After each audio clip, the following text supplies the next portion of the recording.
Hello, everyone. Good morning. Hello, Chloe.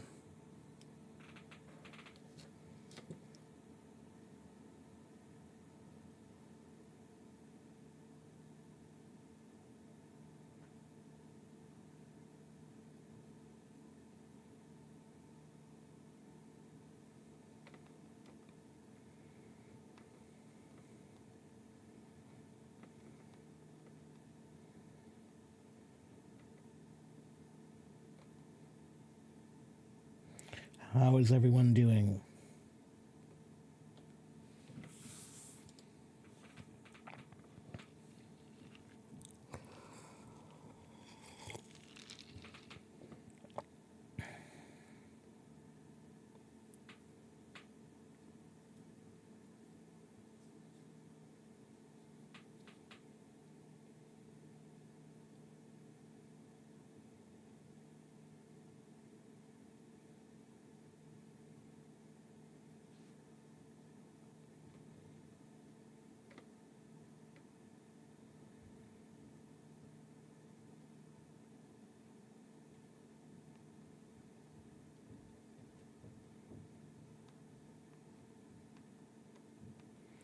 Okay. Oh.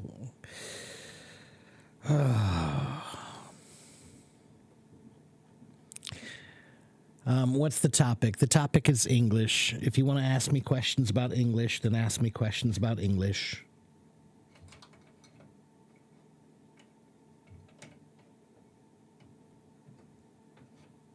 If you have another question you would like to ask me, you can ask it. Maybe I'll answer it. Maybe I won't.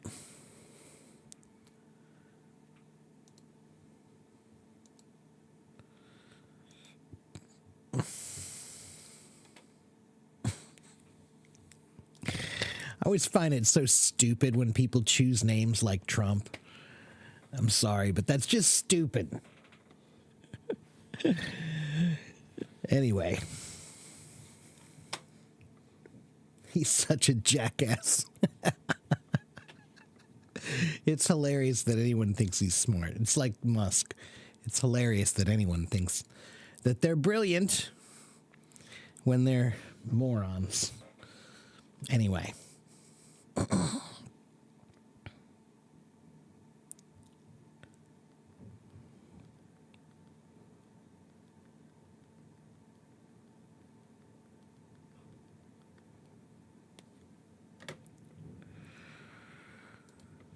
Okay, well, I'm waiting. If you want to raise your hand, you can raise your hand. If you want to type your questions in the chat, you can type your questions in the chat.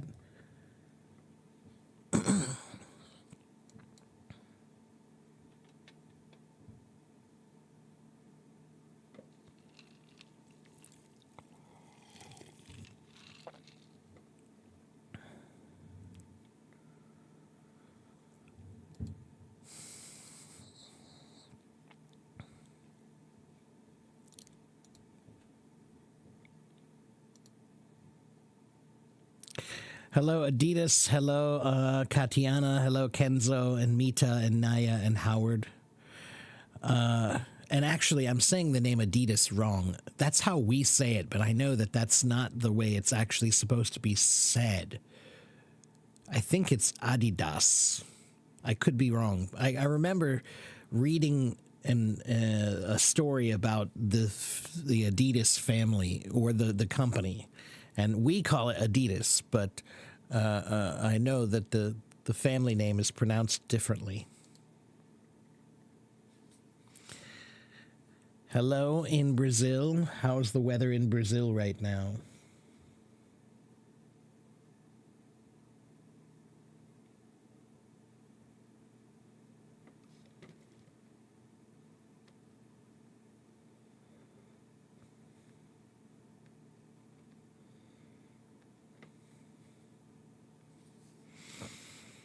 Hello, Lilia.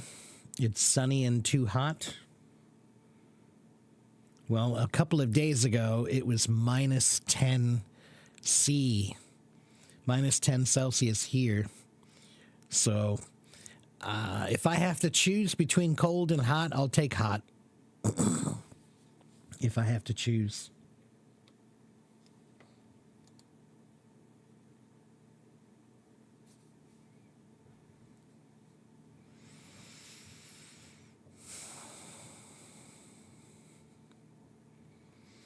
I'm still waiting for your questions. If you have questions, you may give me your questions.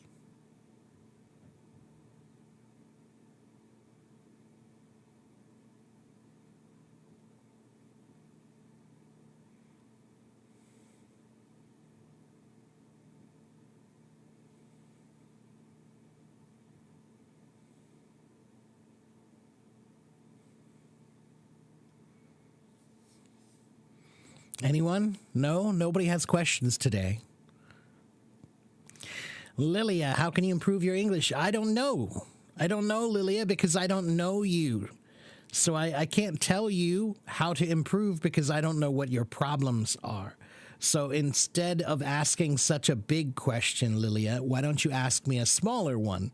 Like, tell me what's wrong with your English, and then I'll tell you what you can do to improve that. Okay, but how can I improve my English? Lilia, many years ago, one of my teachers told me, if somebody wrote a book about your question, then it's not a good question because it's too big, right? So, do you have problems with speaking, with writing, with reading, with pronunciation, with grammar, with vocabulary? What problems do you have?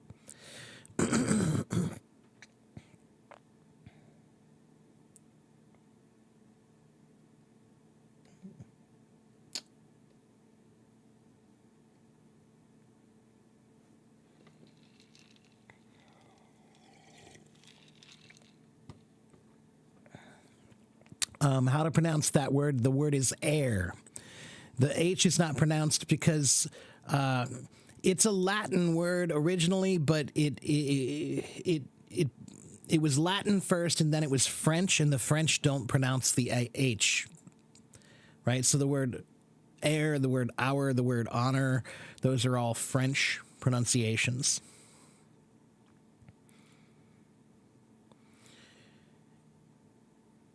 You want to improve your vocabulary and speaking.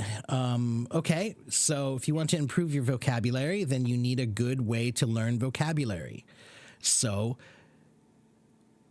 if you don't have a system yet, a plan for learning vocabulary, then you should sit down and try to think of one. Okay? Thank you, Mona. That's a nice compliment.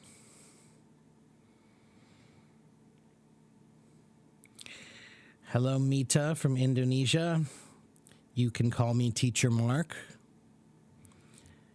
I don't teach IELTS specifically, but I give lots of tips about how to take the test. Okay, hello, Mona.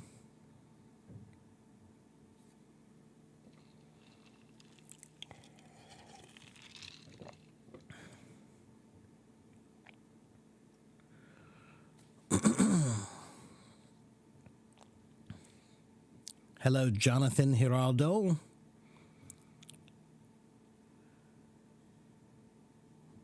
Yes, there are two Monas here. Where do I see myself in 5 years?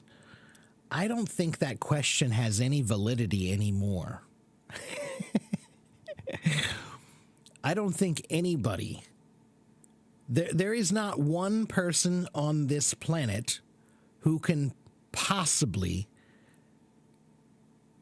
predict where they will be in 5 years. And the reason why is because the world is changing too fast now.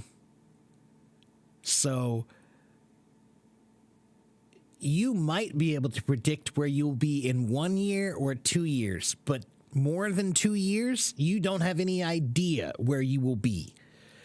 You don't know if your job will still exist. You don't know if technology is going to drastically change anything. You don't know if any political or climatological events will happen that will cause massive change. You don't know if the economies will be stable in any way, shape, or form. So that question is a question that used to be given to people when there was some sense of stability in the world. There is no more stability in the world. So, yeah. Do I see myself as president? That would be a big hell no.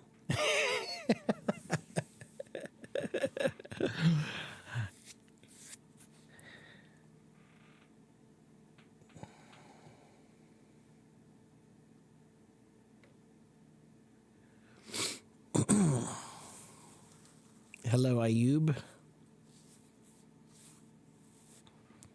Why do I not want to be the president of the United States? Because, quite frankly, no one should want that job. No one should want that job. The greatest leaders are the ones who don't want to lead. The name of my city is Cincinnati, Ohio. It's named after a Roman consul.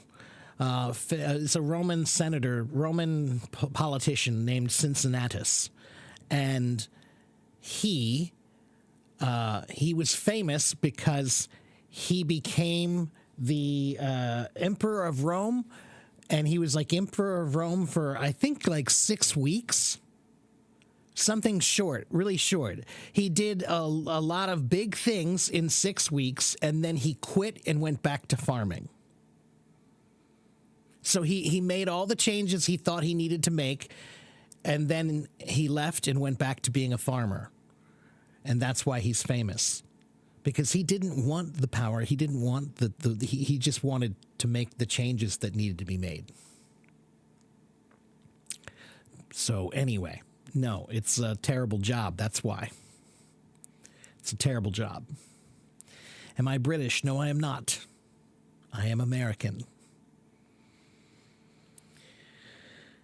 I am from the United States of America, I should say. Your biggest difficulty in English is speaking. You're not confident in speaking in English. You're always shy. Katiana, yes, I have some advice for you. One, language is a performance. So you have to be confident. It's part of the process, right? It's like music. When you play a song, you have to be confident when you play it. Nobody wants to hear a song that doesn't sound confident, right? So you practice until you feel like you have confidence, right? So that means you have to find a way to practice enough to get enough experience. And you live in Brazil. So that means you don't have a lot of opportunity to practice English, right? You don't have a lot of opportunity to practice English speaking. That's true. Katiana, the secret is you have to practice English thinking. Okay? If you practice thinking in English all the time, as much as you possibly can, then you are practicing using the words, and they will be in your mind, and they'll be ready. Then when you need to speak, you will feel confident because the words will feel like they're ready. Okay? If you're still trying to search for words and translate things in your mind, then you can't be confident. So, learning a language means you must learn how to use that language in your mind, or you cannot get confidence. Okay? Guatem, what is Dry Run? Dry Run is the name of the street, which is named after... it's a Native American name.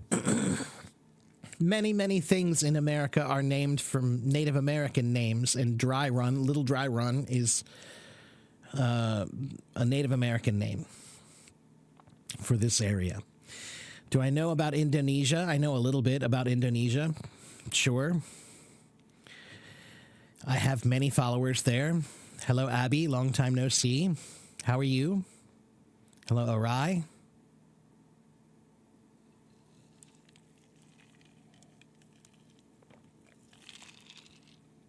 That is the secret of my teaching, everyone. It's very simple. If you want to have confidence with language, then you must practice a lot to get that confidence. If you only play a song one time, you can't be confident playing it. You have to play the song many, many times before you feel confident. Okay? Hundreds, maybe. So, how can you do something hundreds of times if you have no opportunity to do it there? You don't need to speak with anyone. You just need to do it in your mind. Okay? So play the language in your mind like music in your mind. Okay? And yes, Shoneng Sheng Chao.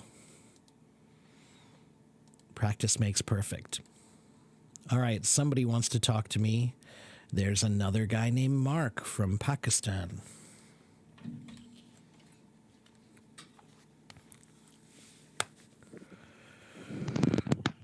Hello, Mark. Hello. How it's going? How about Also, Mark, I'm fine. How are you? I'm doing well. Thanks for asking, Teacher Mark. And So, you are in Pakistan, where? In Lahore, Karachi, Islamabad? yes, I'm living in the capital city of Pakistan, Islamabad. Okay, great. And what can I do for you Yeah. today? How can I help you? My aim is to learn English, and I want to master this language. I want to speak like a native English speaker like you. I want to sound like that. Okay. Yeah, because in our Pakistan, if you have a good command on English, then many doors open for yourself, like jobs. You can earn a lot of handsome amount and money here. So for better lifestyle, I want to improve my English language skills. So Okay. that's why I use this application. Well, you already sound really, really good. So what's the problem? Oh, thank you. The problem is that when I giving interview in front of a translator, they ask me different type of question. So so I am there. I'm confused. So that's my problem. He talking about tell me about the benefits of swimming and the benefit of this blah blah blah, that kind of question. He asking me what's your hobbies. I say cricket my hobby. So he asks what's the benefits of cricket, something like that. So I confusing in that kind of question. So uh, what did you recommend me to answer this type of question? Okay, so here's what I would suggest to you. One, I think that you can do, you can use ChatGPT or AI and tell AI that you want to do some practice interviews and tell it exactly what you just told me, right? And tell it that you want it to give Yeah. questions like, oh, what do you do for a hobby and why do you do it? Why is it, valuable, right? Questions like that. Ask ChatGPT to be a practice tool for you for interview questions, okay? That's one. Two, interviews are partly difficult because it's a performance, and if you've never had a performance, then it's normal to be nervous when you go to a performance, right? So here's what I will tell you, Mark, is one of the best ways to be better at interviews is to do more of them. So what you can do, Mark, is go apply for 3 jobs that you don't care about. Just go do the interviews. Just go do the interviews just for practice with interviews. That's it, right? And if you don't care about the job, then great. So what I would say is you should choose 3 jobs that you don't care about. Maybe one job that is not a good job, but just something that you can go do the interview, right? Like a convenience store or something like that, right? You can just go do an interview for it, right? Then choose two that are really like, oh, I wish I could do a job like that, you know, like something you really want to do, but you think you can't. You think you can't. Go apply. Go apply and just see if you can get an interview with them. And the worst possible situation is you go to the interview and you practice and you don't get the job, but you get practice with interviews. Who knows? Maybe you get the job and then you get an amazing job. Okay, so that would be another thing I would say is interviews require practice. Okay, and then finally, Mark, I think you also need to just practice answering more questions in English so that you feel confident answering questions in English. Okay, Mark, if you follow me and you go to my profile page, you can find my link where you'll find my website. And on my website, I have some things, some places that you can, some things that you can see that will help you. Okay? All right? I'm not allowed to tell people about websites anymore.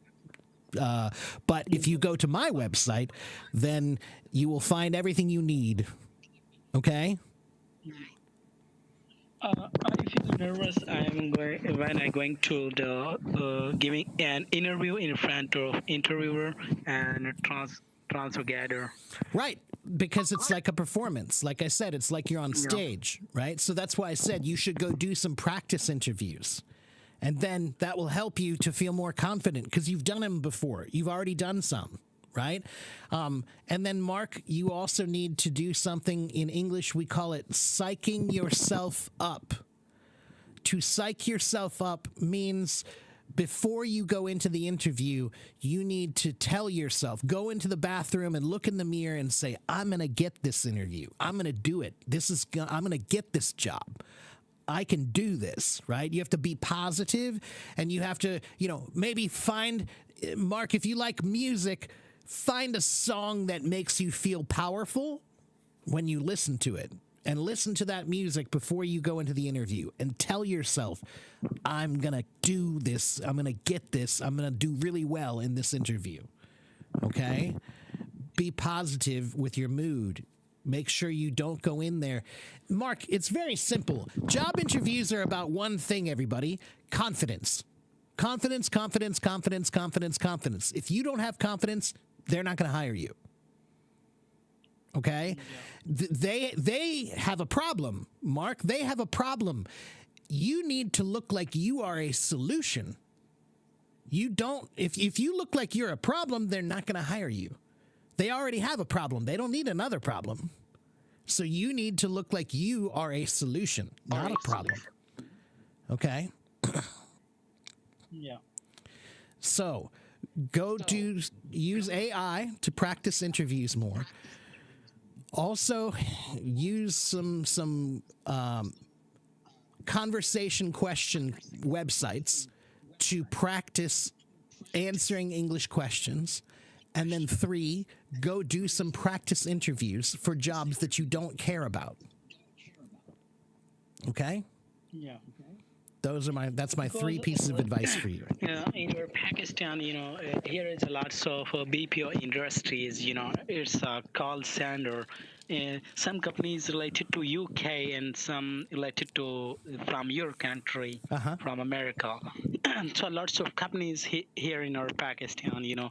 I work there, but some are international companies. They need to sound like a native English speaker. And they need English very well. Yeah.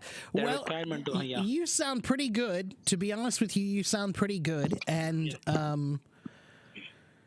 yes, you're right. To do a call center, you do need pretty good English because you're talking to people from all over the world with many different accents too, right? So it might be people from America, but it could be somebody from Russia who now lives in America. It could be a Japanese person who lives in America. It could be many different people live in America, right? It's not just people who sound like me. So you have to be prepared to listen to many different voices, right? It's a difficult job and you need to have good grammar and good manners and pronunciation. So you're right. It's not an easy job to get. Okay? But Yeah. if you just keep working on it, you'll get there. So the grammar is important or not? It's pretty important for your job, yes. Because if your grammar doesn't sound very good, then the customer will feel like you are not qualified to help them. Do you understand? So if your English sounds like it's not good, then the customer is going to lose confidence that you can do anything to help them. Right? So you have to sound like your English is actually better than theirs. Okay. Thank you for. Okay? In this job, grammar is important in customer service for one reason, and that is if you sound like your grammar is not good, then the customer is going to think that you don't have the ability to help them. So that's why you have to have good grammar when you're doing customer service. Okay? So, all right, Mark, any other questions for me? No, thank you for you giving me and taking up me in this challenge. I'm very thankful for you.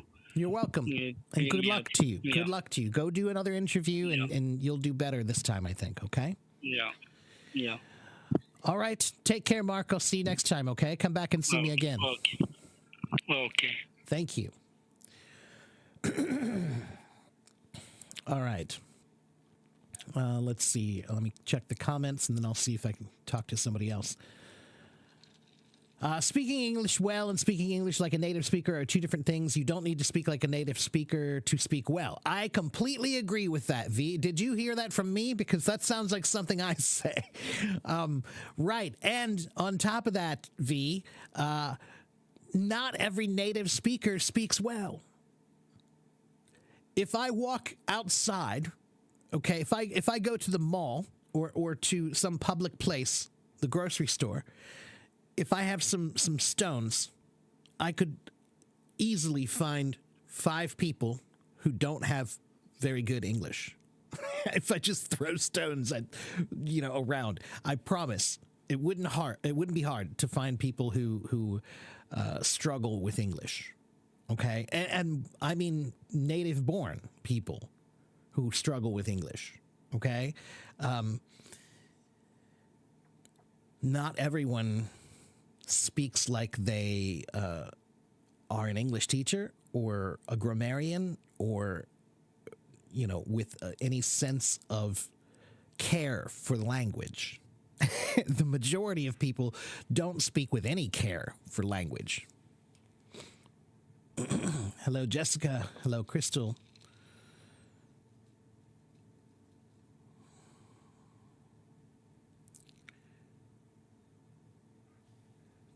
Tone says the important thing is good communication. Sometimes the words slip out and the pronunciation is bad, but the important thing is not to give up. I agree. That's good advice. Good for you. That's right. Well said, Tone. Anonymous, Clay is only here on Wednesday and Friday.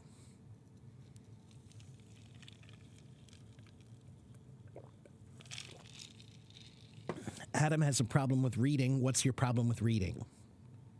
Hello, Mehran.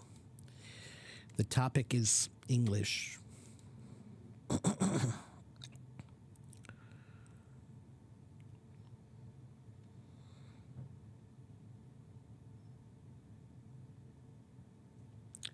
Okay, let's see. Let's talk to, first we'll talk to Karen. And then Ayub and then Mo. Karen, do you want to come talk to me? Hello, Mark. Hello, Karen. Teacher Mark. How are you? I'm good. Good. And you're in China where? What city? Chengdu. Chengdu, okay. And what can I do for you tonight? Actually, because before I watched your living stream, I heard you said if I want to speak common English, we should speak the correct English like this. I forgot, but it influenced me a lot. Yeah, I think what I usually say is there are two kinds of English. There's proper English and common English. And common English is the language that you hear in movies and TV shows sometimes, and that's great. But common English is not appropriate everywhere. It's not a good thing for every place you go to, and it might actually be bad in some places. It might not help you.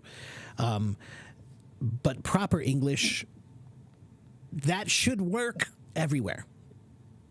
Right? So that's why you should focus on learning the proper way to speak before you learn things like slang and common ways of speaking between people. But the problem is many people, they want to sound cool. Right? So they want to sound like the native, and they like that the natives don't speak like in school. They speak more commonly. They speak more casually, right? And I understand why you want to speak like that, but you need to remember, why are you learning the language? Excuse me. Are you learning the language to be cool, or are you learning the language to communicate? Yeah. If you're learning the language to communicate, then you need the language that's best for everywhere. Right? But if you're learning the language to be cool, then you only need to learn the language that's good in a bar. Yeah, because I learned English from the school a lot of years. Most of teachers teach us just the proper English. But when I when I come to the Hero Talk, I talk with the foreigners in the Living Stream voice room. I found all my studies from the textbook. It's not. But let me be honest with you about that, Karen. To be honest with you, that's not your problem. The problem is, how do I explain this? Many people have no experience talking with people from other countries. Yeah. Okay, especially, in America. Guys, 60% of Americans don't have a passport. So that means only 40% of Americans have a passport, and less than that have left the country. So that means many, many, many people in America have almost no experience with people from other countries directly, right? So if you have no experience talking with people from other countries, then you don't know that you need to speak slowly and clearly, and that you should use common, proper language that everyone can understand. And you don't say things like shoulda, coulda, woulda, gonna, wanna, all that stuff. And you shouldn't use stuff like what up, cuz, things like that, like that's right. That's so, but many, many, many, many people, especially young people, I'm going to sound like such an old man now, but young people are always so desperate to be cool. Right. And I remember this because when I was young, I was desperate to be cool also. And when you're desperate to be cool, you try too hard. You try too hard. And you're afraid to not be cool. So what they should do is they should try to make their speech more acceptable and understandable for foreign speakers, right? For non-native learners. But they don't want to stop being cool. So because they're afraid to stop being cool, they keep talking like they talk, and they don't understand that, I'm sorry, but people don't understand you. People don't understand you, it's really an interesting thing. Yeah, because before we just learn from the textbook, from the the Chinese teacher, right? And then And then when I first come to the Hello Talk into the voice room and live stream, I found, oh my god, why I can't understand them, and I can't talk with them, and it's strange when I use the textbook to talk with the foreigners, and but it influenced for me a lot, helped me a lot at the voice room and living stream. I always stayed behind, when the open, I just listening, and then I know how to talk with foreigners. Well, there's another point though, Karen. There's one more point that's really important, which is, let me ask you this: does everyone in the world know how to play piano? No. Right. So if you want to learn piano, then who should you listen to? Yeah. You should listen to the people who do know how to play piano. And then, should you listen to anybody who plays piano, or should you listen to the people who play the best? Play the best. Yeah. The same thing is true with language. So when you're finding rooms to go to, the first thing you should do is figure out, is this a good room or not? And if their language is not good, then no, it's not a good room for you. So remember, everybody, sometimes you go to these rooms and you hear the way they speak and you think, oh no, I can't understand. My English must be terrible. But you're not considering the other possibility, which is that their English is not good. Their English is not good. They're the ones who are not using very good English. It's really that simple. And it's because they are trying to be relaxed and casual and calm and cool, but they're not. It's a little stupid because they need to recognize they're talking to people from around the world, and when you talk to people from around the world, you need to speak well. That's not a difficult thing to understand. It's the same thing is true with Chinese. If I talk to people in Chinese, I can't understand everybody. I can understand people who speak clearly, slowly, who use simple language that's not too common, right? Like there are some things that I've never heard before that are done on mainland because I don't live there, right? So I'm not familiar with those words, right? I don't know all the colloquialisms, the local ways to say things, right? So if you use a bunch of those, I will have no idea what you're talking about, right? But if you use basic language, then I'll get it, So again, when you're looking for people here, remember that the people you're listening to are just average people, right? So you need to remember that it's like playing piano.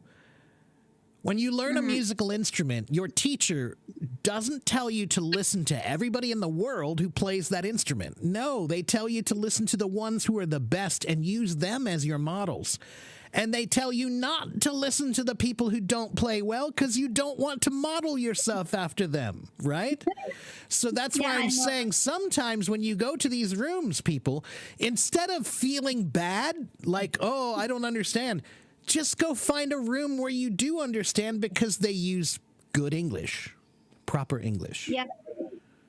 I will choose. I always choose the quality good voice room. Right. I choose my teacher. Yeah. That's the secret is just choose a quality room, If you don't care about where you eat, then of course sometimes the food is bad. Right? That's the same thing with language. If you don't care about what you listen to, then sometimes the words are bad. Okay, guys, the analogy about food is a good one. If you don't care about where you eat, then sometimes the food you eat is not good. Right? Yes. So that's why you say, oh, we're not going to eat there. That's a bad restaurant. Their food is not good. We're going to go over here to the good restaurant. So find a better restaurant when you're looking for, that's what I'm trying to tell you, everybody. Yeah. Okay. Yeah. If I feel it's not so good, I will leave. I will leave. Yeah, I will leave. Right. That's the way to do it, right? And remember that also, Hello Talk, there are not that many people like me who are actual teachers. You know, the majority of people here are just regular people, and some of them have better English and some of them have worse English. Some of them have more training. Some of them have less training. Some of them have more experience talking with foreigners. Some of them have less, right? So there are many, many factors that go into finding a proper person to listen to. And yeah, just remember, this is an app to find friends, right?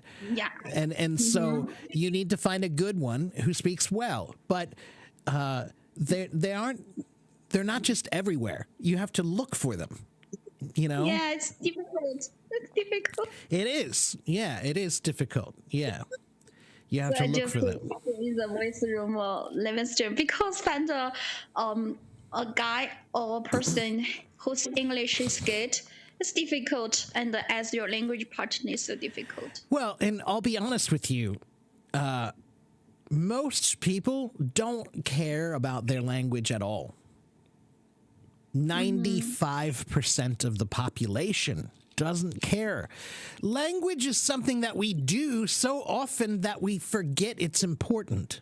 We take it for granted. So because it's so common and we use it all the time, we forget to make it clear. We forget to make it proper, right? Yes, yes. And then when we're around our friends, we feel like we can relax more and more and more, and the language gets more and more and more simple or degraded, right?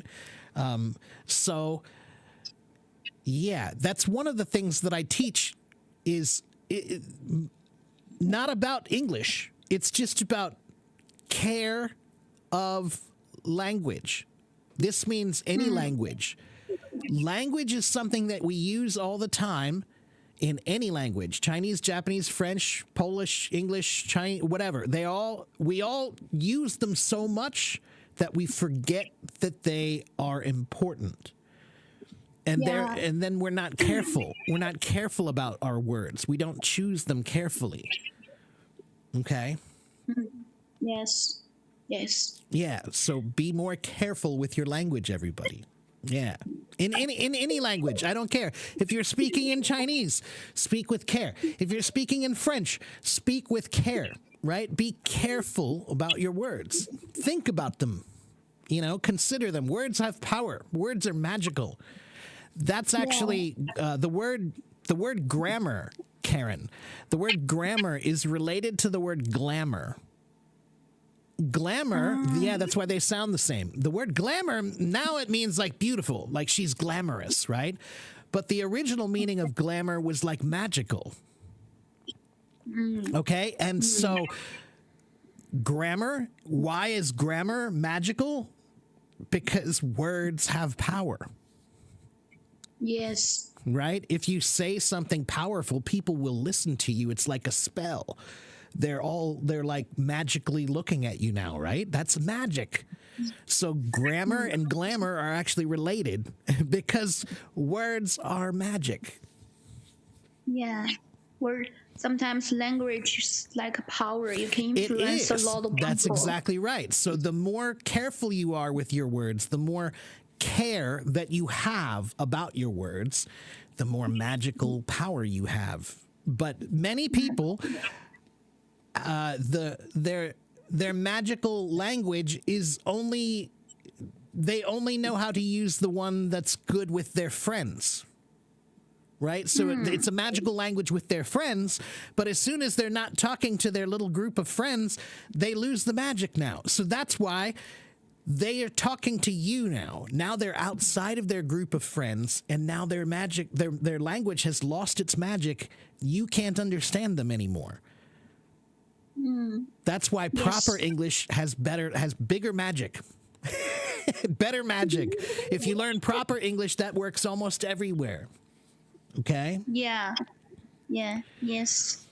Because you speak that sentence properly, you first study the proper language and then speak the common English. It's influenced me a lot. So that's right. I try my best to read a lot of good articles, papers, and small stories. Because I think you are right. If I can speak real proper language, my common English, it will be good. That's right. Yeah. So just be careful about who you listen to, and be careful with your words, and just remember that, yeah, there are not that many people on Hello Talk who speak with care.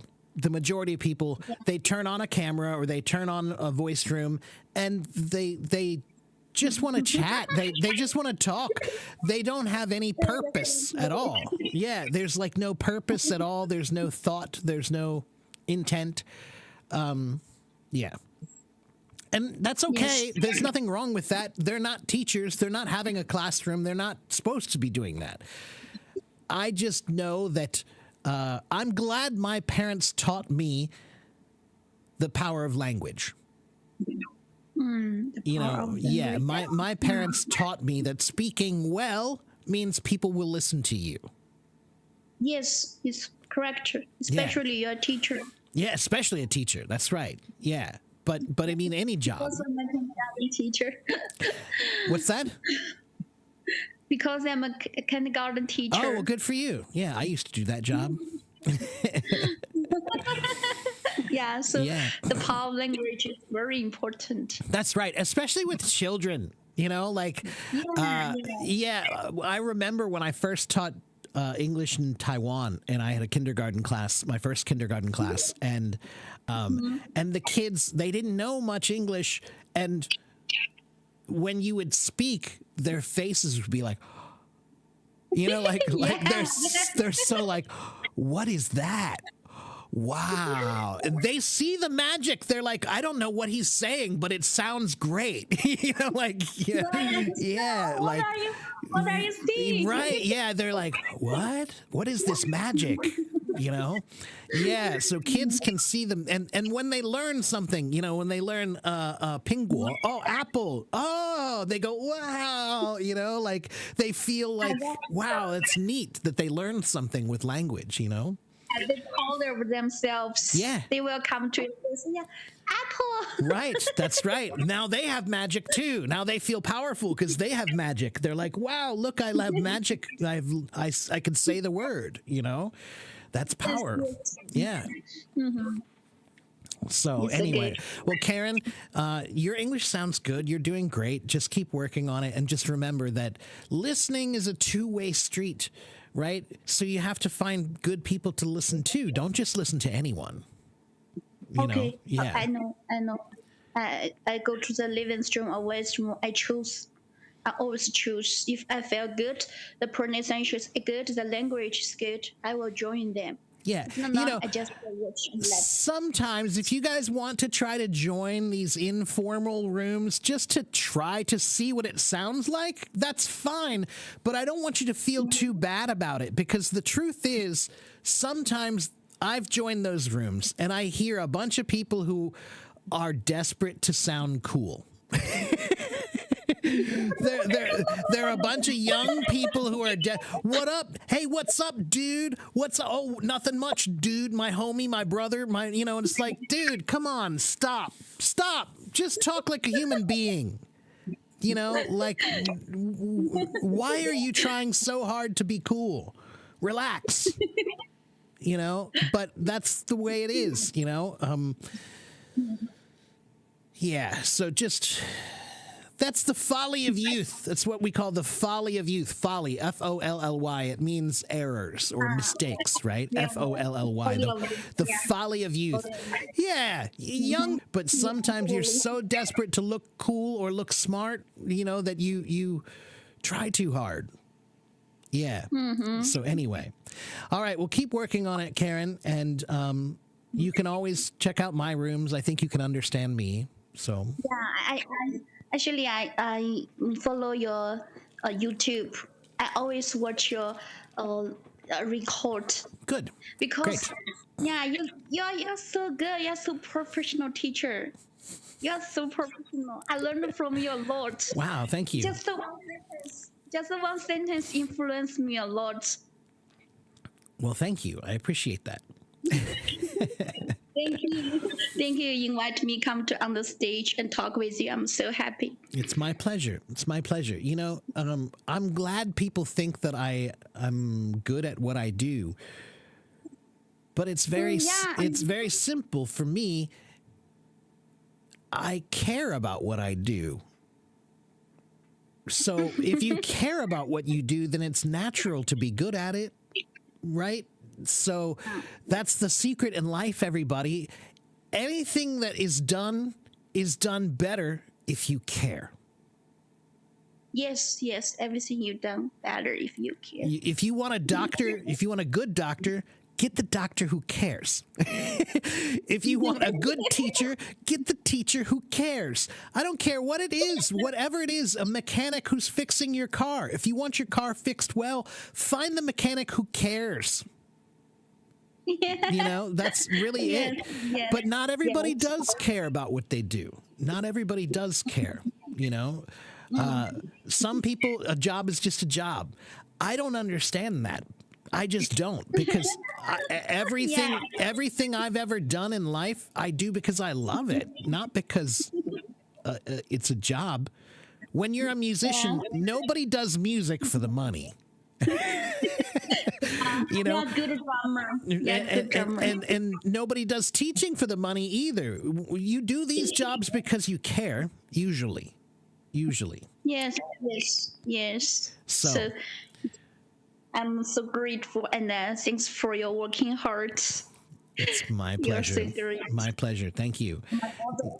I'm trying to practice more. In the future, I can more like you to be a good teacher. Thank you very much. I appreciate that. Teaching is something that you can go to school for teaching, and when you go to school, they teach you a lot of techniques, and they teach you a lot of concepts, and they teach you a lot of ideas, and those are good, but the truth is you can only learn how to be a good teacher by teaching. When you get in the classroom, once you have experience with the students, right? So I've had students who are 3 and 4 years old. I have students who are 103 years old. I've had students who are very, very smart, and I've had students who are not so smart and need a lot of help. I've had students who have disabilities like ADHD or autism or other learning disabilities. I've had blind students and deaf students and students with mental disorders. You can only learn how to teach those people by doing it. You need to just get in there and do it. And every child is different. Every adult is different. Every person is different. So again, it's a job that can really only be truly, truly learned through experience. Yeah. Yes, yeah, experience is very important. Yeah, really. By teaching, you can learn a lot from different students. That's right. That's exactly right. Yeah. So, and I started teaching a long time ago. So, yeah. All right. Well, Karen, it was great to talk to you. I'll talk to you again another time, okay? Okay, thanks, All teacher. right. Take care. Have a good night. Bye-bye. I wish you everything's well.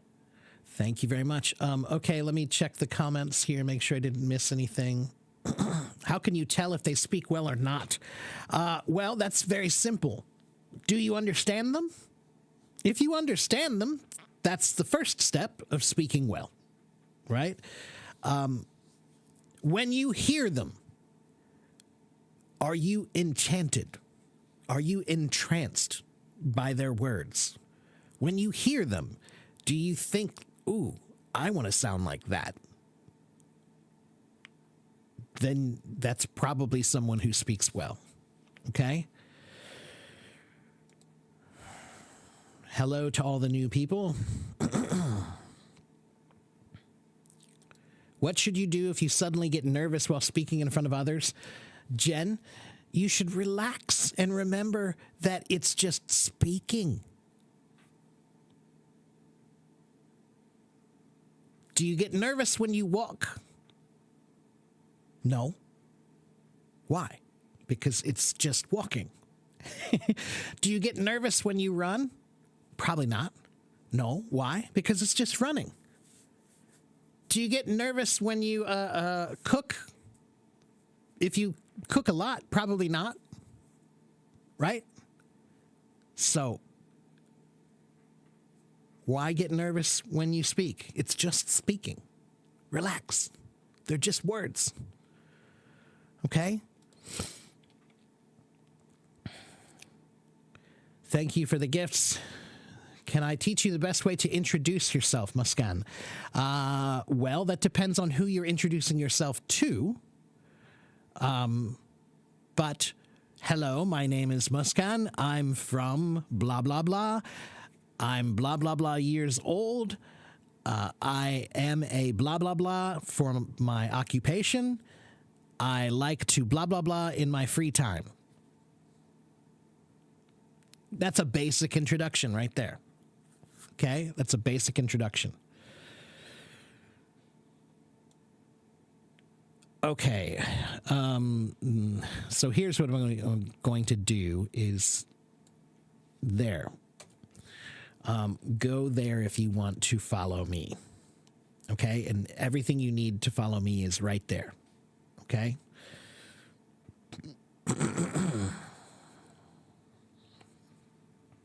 To be a doctor in Russia is it's impossible without being interested in caring in medicine. Well, that's good to know. That's good to know, Vadim. That's not entirely true here.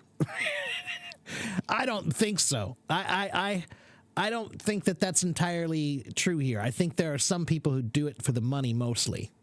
Or maybe they did it, they did care at one point. Maybe they used to care when they started, but now they just are just doing it because it's a job and it's money.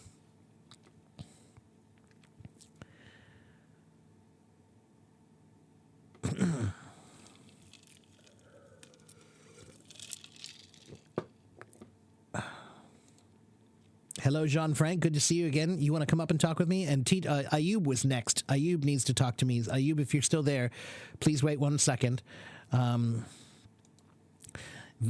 says, I'm not nervous. I just forget the right words. Well, that's language, Vadim. You know, try again.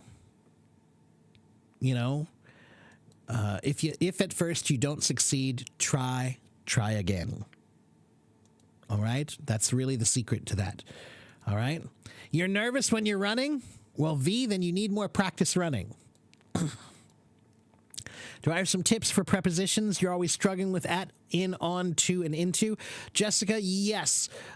One, I would say you need more exercise with prepositions, just exercises. And again, on my website, you'll find everything you need to do that practice. Okay? All right, let's talk to Ayub. Ayub was next, and Jean-Franc then after Ayub. Hello, teacher Mark. Hello, Ayub. How are you? I'm fine. Good. What's up, teacher Mark? What's up? Not too much. Not too much. What can I do for you today, my friend? Can you hear me now? Can you hear me? Yeah. Long time to not see you, teacher Mark. I have to talk to you. Long time no see.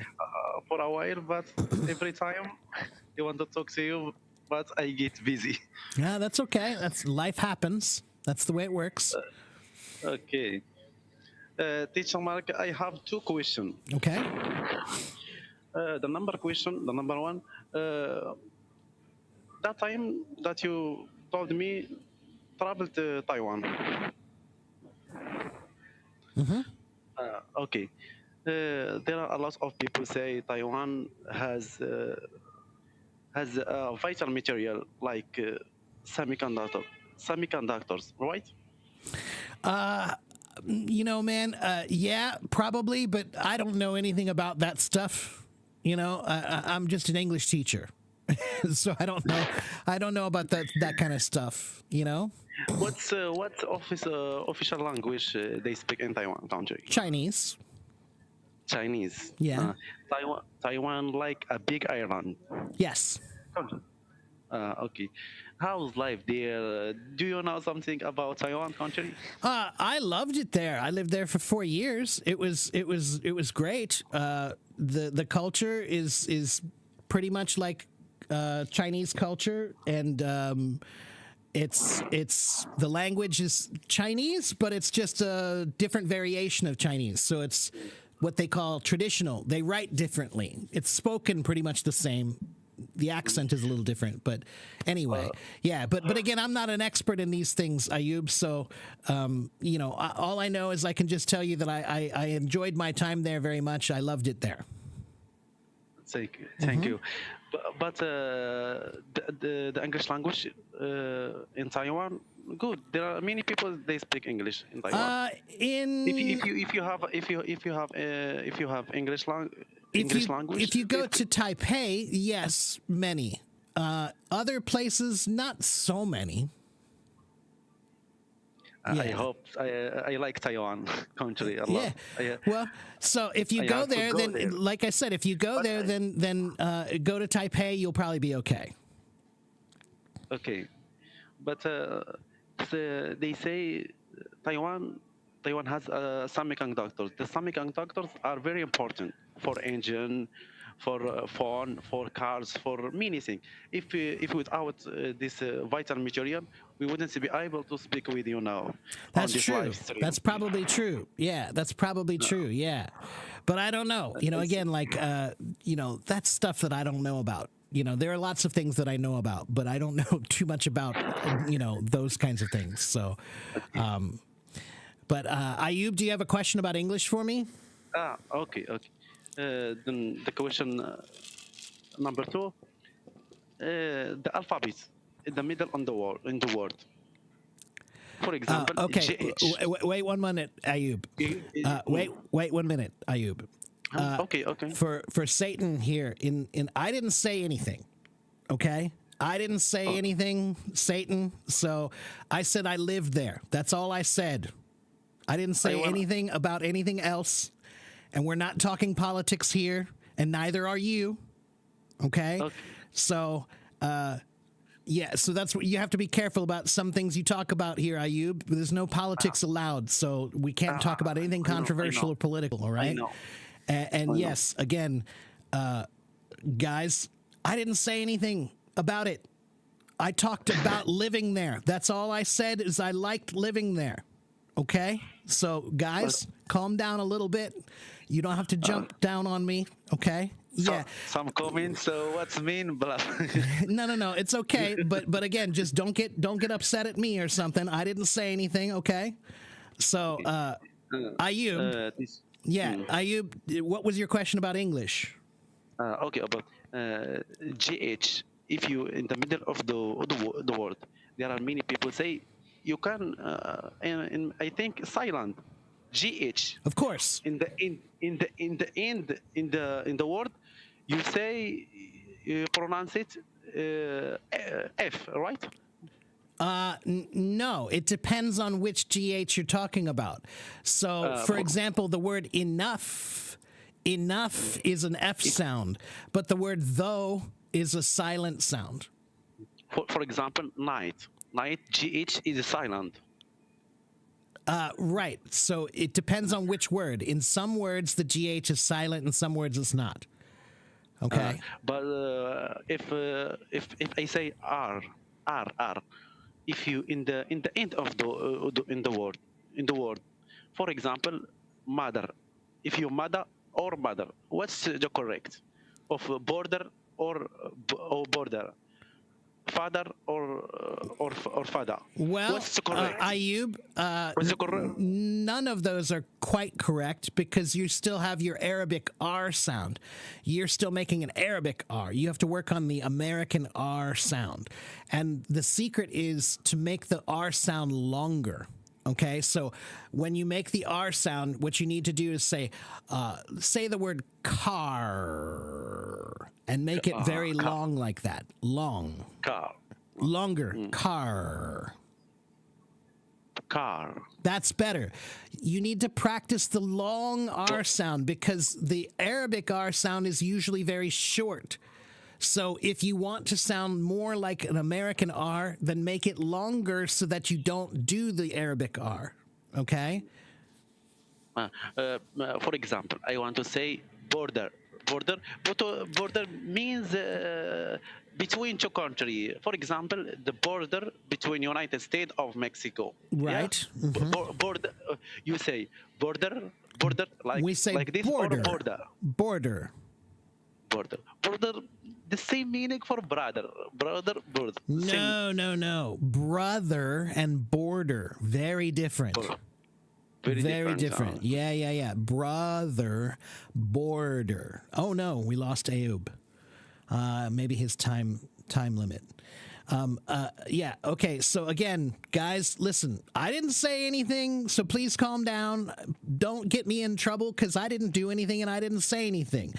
He may have been a little bit not careful with his words, maybe because he doesn't know enough. Okay? Please remember, not everybody is an expert in geopolitics. Okay? Not everybody is an expert in geopolitics, so not everybody knows different things about which word to use, when they should use it and when they shouldn't use it, and different things like that. Okay? So all I would say is just calm down a little bit. Okay? I didn't say anything. All right. But look, yeah, language is powerful. See, somebody got mad because someone wasn't careful with their words and they didn't know that they should be. All right. But there's a perfect example about how words are powerful, right? Words have power. So you have to be careful. But again, I didn't say anything. I recognized that he was getting in deep water very quickly. And if you saw, I was getting a little uncomfortable early on. All right. So just don't get mad at me. I didn't do anything. All right.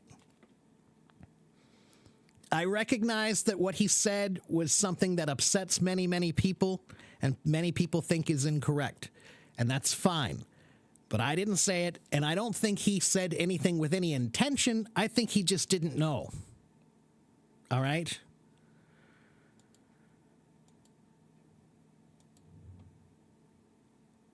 Oh, is that what happened? Yeah, I don't know, but I didn't do anything. I didn't say anything, and I was trying to get out of that conversation as quickly as possible. Okay. All right. Thank you. I'm glad that you didn't get mad at me. I'm glad, because I was not trying to have that conversation, everybody, okay? All right. Be careful with your words. Be careful with your words, right? Be careful with your words. All right. I'm glad that you are not upset at me. I hope nobody gets me in trouble. I wasn't trying to get in any trouble. All right. Let's talk to somebody else. Jean-Franc is next. Save me, Jean-Franc. Oh, Mr. Mark, good to see you. Hello, Jean-Franc. How are you? I'm fine, actually. I'm having my breakfast. Sorry. Good. Okay, what are you eating? I'm having breakfast. What are you eating? Well, I'm not good at cooking. I try to cook. Okay, so what did you eat? I'm eating eggs. Oh, okay. But guess... And how do you call this? It's this kind of meat. Uh-huh. That it's like pork. No, I don't know. Okay. It's made of pig. Is it chorizo? Not exactly. Okay. It's like... So it's like a kind of spiced pork. Yeah. Okay, all right. So you can just say like a spiced pork. I'm not sure which one you're talking about, but yeah. I love like eggs and chorizo. I love that. Yeah. And what about you? Good to see you, man. Yeah, I'm doing okay. That was a little bit of a sticky situation I was just in, but here I am, and hopefully I won't get in any trouble because I wasn't trying to do anything wrong. So, no worries. Yeah, hopefully. It's not your fault. Yeah, I hope not. Maybe he didn't know he was... I think he didn't know. I think he didn't know. That's the thing. Most people don't know. Most people don't know. I really think the majority of people have no idea that that's a problem or that's anything to talk about or whatever. So I think he just didn't know. I don't think that, and again, he didn't know, and he's not an English speaker, so maybe he chose the wrong word and he just didn't know, right? He used the wrong. Yeah. wrong But no worries, you handled it very well. I tried. I tried, but that was a little tricky. Yeah. But that's again why, like, sometimes again, guys, like, look, I'm an English teacher. Why ask me about semiconductors? I don't know anything about that. You know, like, there are many things I know about in life, but I don't know about that. Why ask me about that? You know, ask me something about English, ask me something about teaching, ask me something about culture maybe, but I don't know anything about semiconductors. So anyway, My God. so okay, well, what's new with you? What's going on? In you know, do you have any questions for me? What's new? Well, I have 2 jobs now. Okay. I don't know if you remember that I used to work for like a small business, like a technician fixing phones, you know? I'm still working as a technician, but now, you know, it's like I started my own business. Oh, good for you.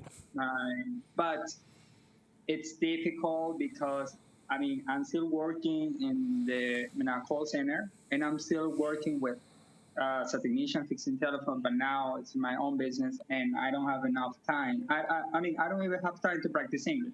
I I understand. feel like I've been not practicing English enough, and you know, sometimes I feel like I'm losing, I'm forgetting what I have learned in English. You know, I Yeah. try to, because a few days ago I was trying to watch a video and I didn't. Well, of course, I understood some words, but I feel like I was not understanding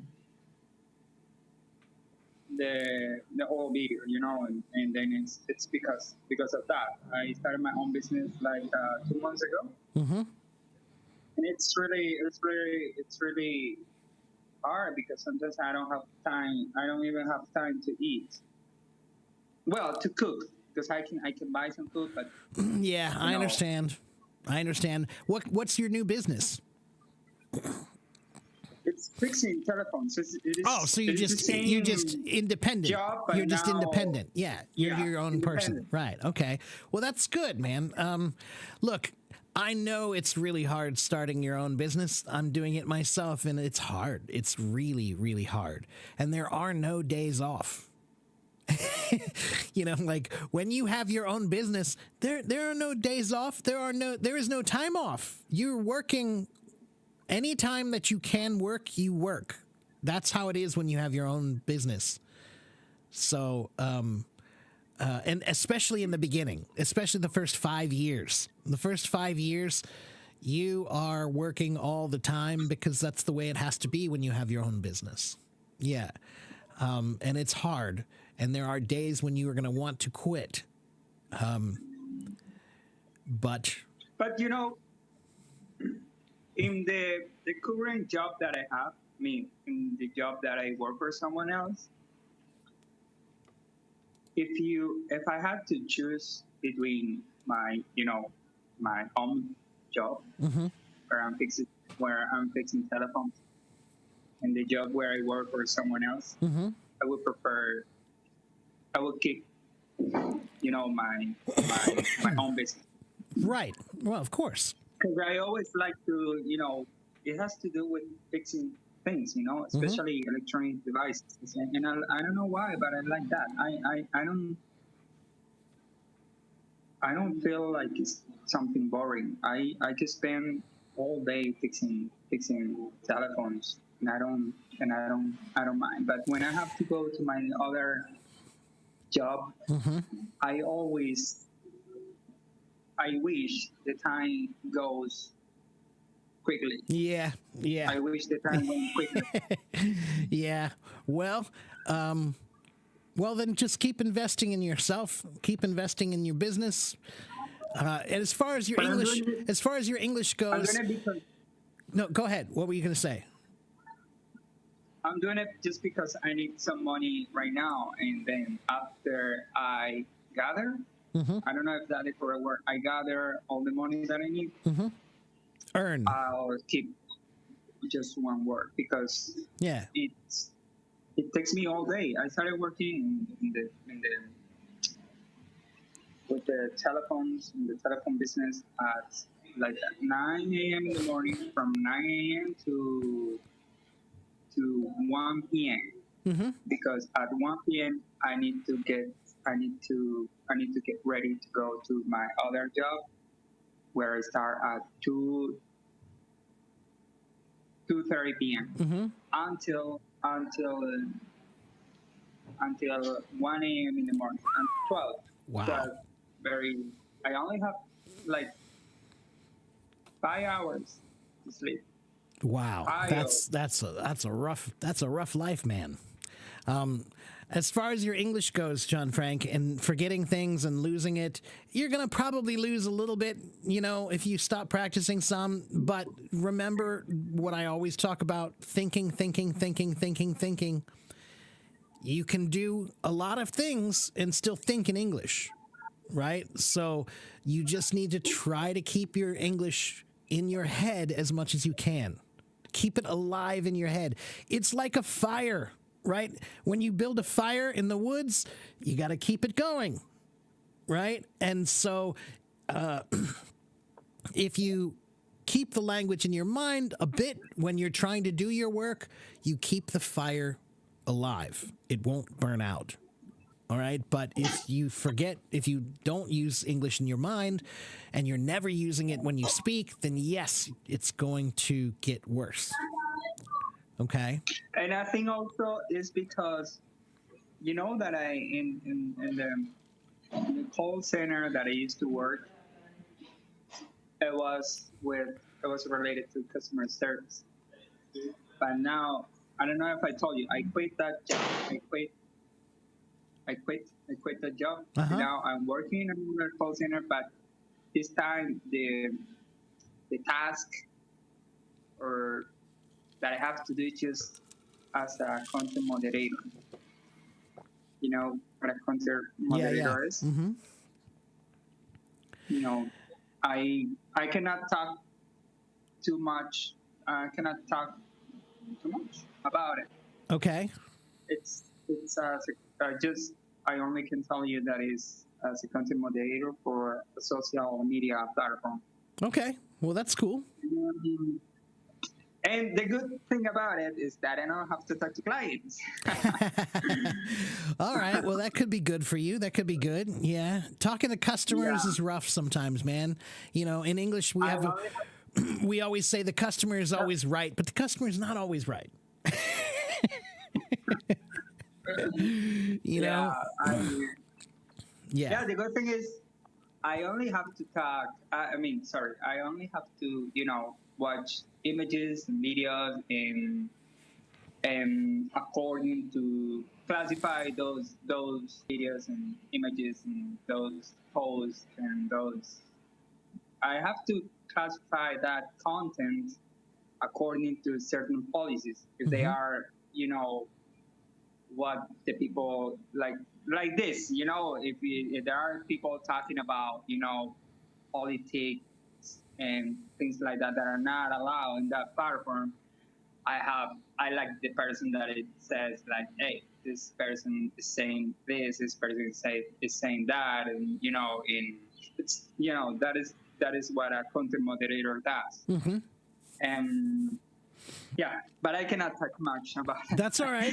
You don't have to tell me much, but maybe later when after you get the job and things are going well, you can tell me more about it another time. So yeah, but that's okay. But John Frank, it sounds like you're doing pretty well. You're working hard. Don't worry too much about losing your English. Just remember that you have to keep the fire alive. You have to keep the fire going, right? So don't let the fire go out. That's the most important thing is you have to maintain the fire, guys, which means that you have to find some way to practice. You have to find some way to keep it alive, all right? And that means thinking, Okay, Yeah, thinking. I'm going to try. I'm going to try to download some podcasts. When That will help too. Yeah. while I'm on the bus. And Right. Like I said, you have to do as much as you can to keep it alive. So if you don't have too much time, find the time that you do have. If you're riding on the bus, use that time to listen to English for a little bit. If you are, walking to work, use that time to, maybe do a game on your phone while you're walking, an English game, if you are watching TV, try to see if you can pay attention to some words that you can learn in English or you can translate into English, right? Maybe you're watching a Spanish show, but you can watch a Spanish show and say, oh, I want to know how to say that in English. Right? So you're watching a Spanish show, but you can try to think about, like, do I know how to say that in English? That would be a good exercise too.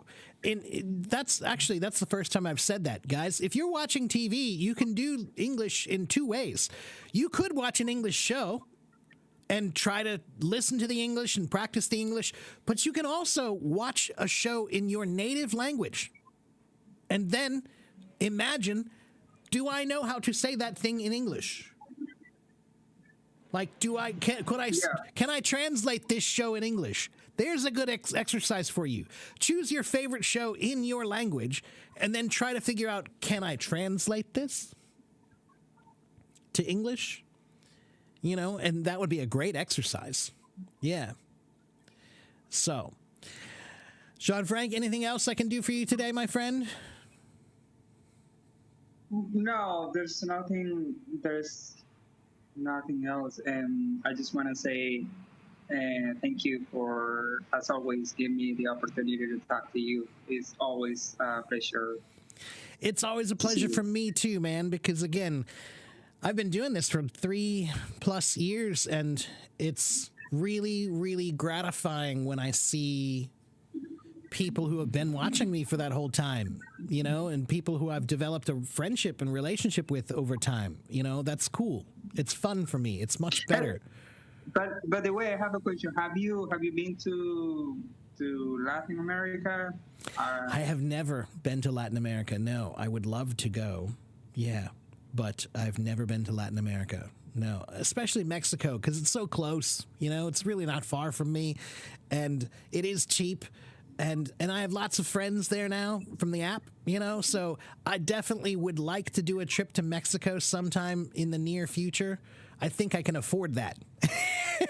I recommend that you come to the city where I live, which is Medellin. If you're welcome here. Okay. So, all right.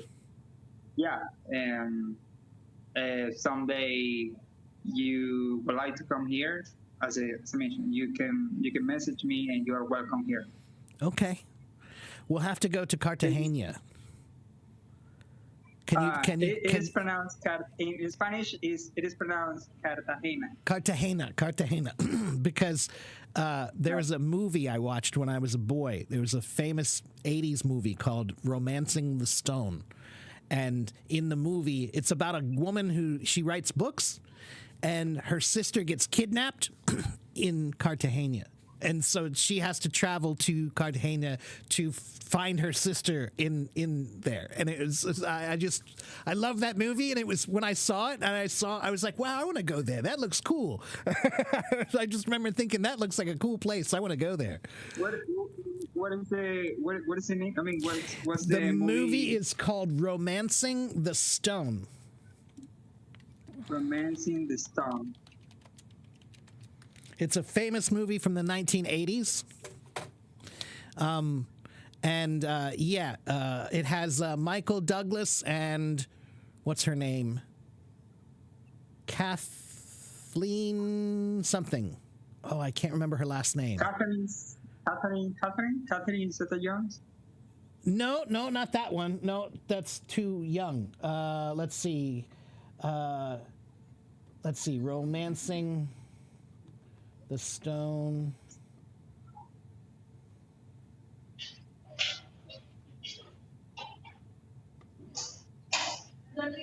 There it is. It is with Michael Douglas and Kathleen Turner. She was a famous actress from the 80s. And Danny DeVito, also another famous actor. Oh my God, Danny Yeah. DeVito. I mean The short guy. Yeah, yeah. This was one of his first big movies in the 80s. This was one of his first big movies. He was great in it, too. He plays one of the bad guys. Yeah. It's really good. Yeah. My God. Yeah. The only I remember Danny DeVito for his movie there is a movie with Arnold Schwarzenegger. Twins. The brothers. Twins. Yeah, it's called Twins. Yeah, that's a funny one. Yeah.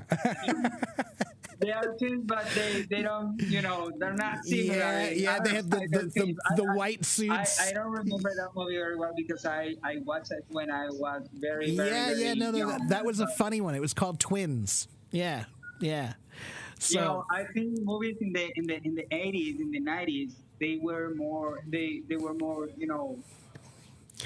better. They were better. Yeah, they were better. Ben, you had to have a story for your movie. You had to have a good story. But these days, That's right. they've run out of good stories. Yeah. They don't use good stories. They always focus on how do you call this? And more, I don't know how to explain it, but yeah, it's like you said, and you have to, and those back then, you had to have a good story. Right. Yeah, and I think they used to, but they just don't anymore. And they spend too much money. The truth is sometimes people think big budget means good movie. No. Good story means good movie. Yeah. But there are some people like I'm not a big fan of what's his name, the guy who does the Transformers movies. Oh, I can't remember his name now. Michael Bay. He's a director. I hate all of his movies because none of them have a story. All they have is lots of CGI. Just lots of. It's like. That's what I wanted to say. Yeah. These days, movies are just focused on. Yeah. I can't watch it if there's no story. Yeah, I can't watch it if there's no story.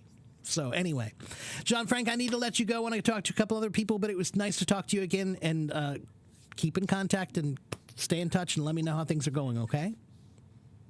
Yes, of course. It was a pleasure to see you again. Good luck on your business too. Okay. Bye. Take care, my friend.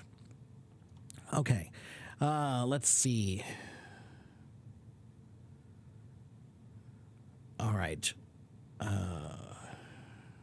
Kathleen Turner. Yes, thank you. Yes, thank you, Bellin. Danny DeVito. That's right. Yeah, I love that movie.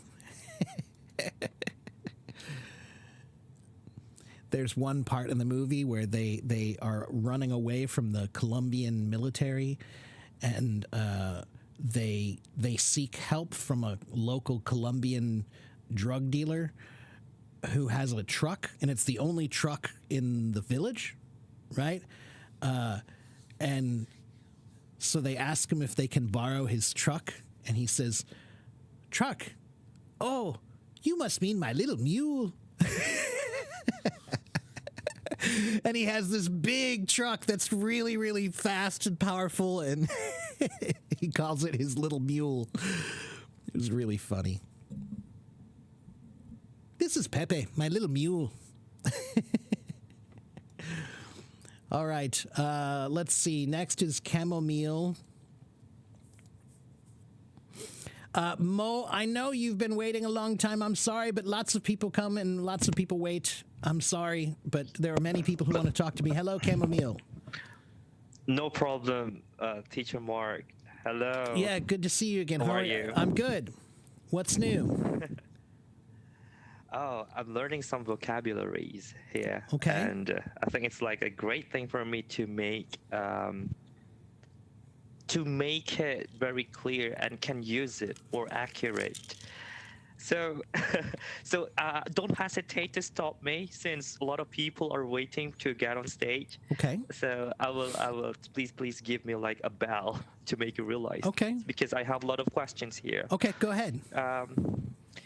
could you please to make a very sharp difference between preach, advise, and prompt? Preach, advise, and prompt. Okay, so advise is to give advice, which means to tell someone a suggestion about what you think they should do, right? Usually based on your own experience, right? Preach has a more moralistic tone. When you preach to someone, for example, there's a job called a preacher. And who is a preacher? It's like a priest. They're in front of a group of people, and they make speeches about what they think you should do in life. That's preaching. To preach is to tell people what to you motivate people. Yes, but it's with a moralistic tone, right? Like this is right and this is wrong. So preaching is much more moralistic, usually telling people you shouldn't do this because it's wrong, or you should do this because it's right. That's preaching, right? So advice is more general. Just any you should turn right when you go up the street. That's a better way to go. Or take this shortcut. That's advice. Or you should eat at this restaurant. That's advice. You shouldn't buy that stock. That's advice. Advice is just telling people anything should or shouldn't, but not necessarily morally. Just anything. And what was the third word? Prompt. Prompt. To prompt someone just means to suggest that it's their turn to do something, essentially. A prompt is a signal of some kind that tells you it's your turn to do something, or so it can be used in a way that's like, I'm going to prompt you, meaning like I'm going to show you the way you should do it. Right, to prompt Is you. it like a guideline? Kind of like a guideline. That's correct. Yeah, a prompt. If you use it as a noun. So there's two versions. There's the noun form and the verb form. To prompt someone is like to tell them it's your turn, To give a guideline. and then give you a guideline. Suggest to do it like I did. Right. A prompt is a thing that is given, a guideline that is given to say, okay, do it like this. Okay. Yeah. That's very accurate, and now I know how to use it on daily conversation. Probably it will be polite if I try to say like give an advice rather than like give a preach. Yeah, sounds definitely more don't. negative, Advice isn't is, it? yeah, definitely don't. Yeah, preaching is only used when we talk about specific things like yesterday my mom was preaching at me about what I should do, like telling me what she thinks I should do, or the principal was preaching at us about how we should study more, so it has an authoritative, moralistic tone. Okay.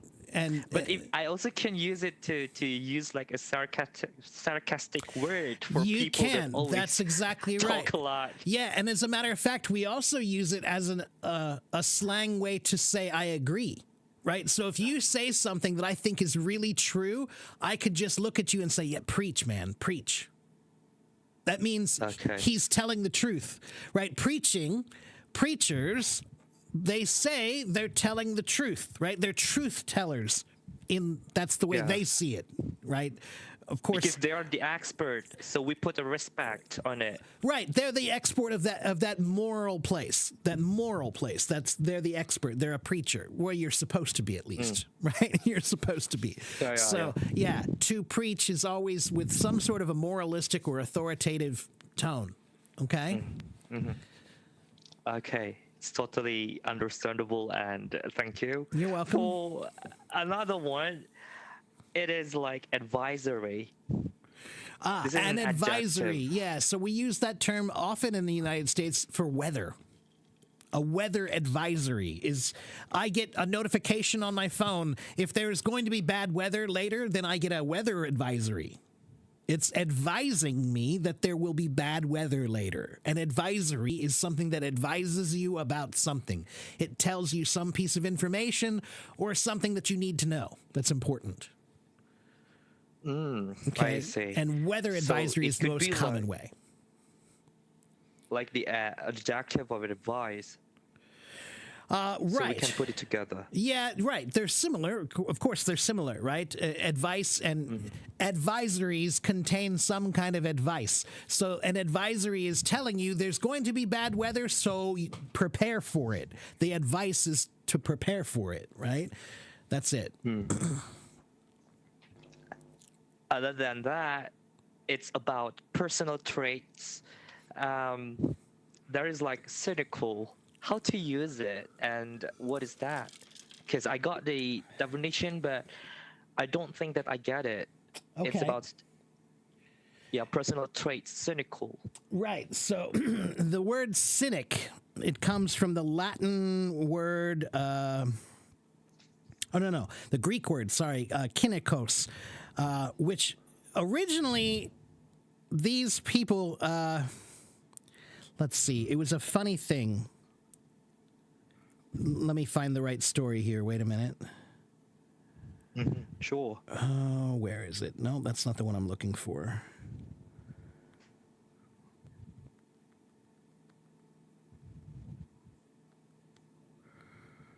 Ah, there we go. Yeah, so the Cynics were a group of Greek philosophers from a long time ago. Okay? And basically they were they didn't believe anything traditionally. Right? So whatever you would say, well, this is true, they would say, well, can you prove it? You know, like anything that they would say, they would always say, I don't believe that that's true, right? So they were often doing things in non-traditional ways. They were answering questions in non-traditional ways. They were seeking answers in non-traditional ways. And most importantly, they didn't believe anything to be truth. They questioned everything. So a cynic now means somebody who thinks things are always bad. Right? To be cynical means, like, do you believe that most people are good or most people are bad? Do you believe that human nature is mostly good or mostly bad? If you think that human nature is mostly bad, you're a cynic. Okay? To be cynical means like that you don't have a lot of hope or a sense that good things do happen. You usually you think that things probably will not work out well. You're cynical. Okay? Can you try to help me, like, how to use it to give your own personal perspective towards people? Yeah. So, if you just say I'm cynical, that means I don't really believe that what you're saying is true. Right? Or I don't agree with what you're saying. I think I don't quite agree, right? So someone makes a statement to you. They think let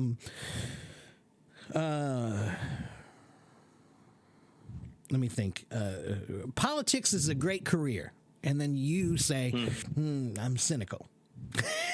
And that means that I got it. That means like, What if I don't know if I think that's let's say, true. like, in my country, we have a lot of local story. How to call it? Like people always deliver it from generation to generation. And I'm quite cynical with that kind of story because right. I never been. I never got any proof to see. Right. To see like the things. Right. So that's oral history. Oral history means it's not written down. It was just told from one person to the next person to the next person. And we know that when that happens, when you have one story and then it gets told 100 times, by the time it's finished, it's not the same story anymore, right? So that's why it's natural to be cynical of oral history, because oral history does change, right? Yeah. So we also can use that word in addition to describe our standing towards something. Yeah.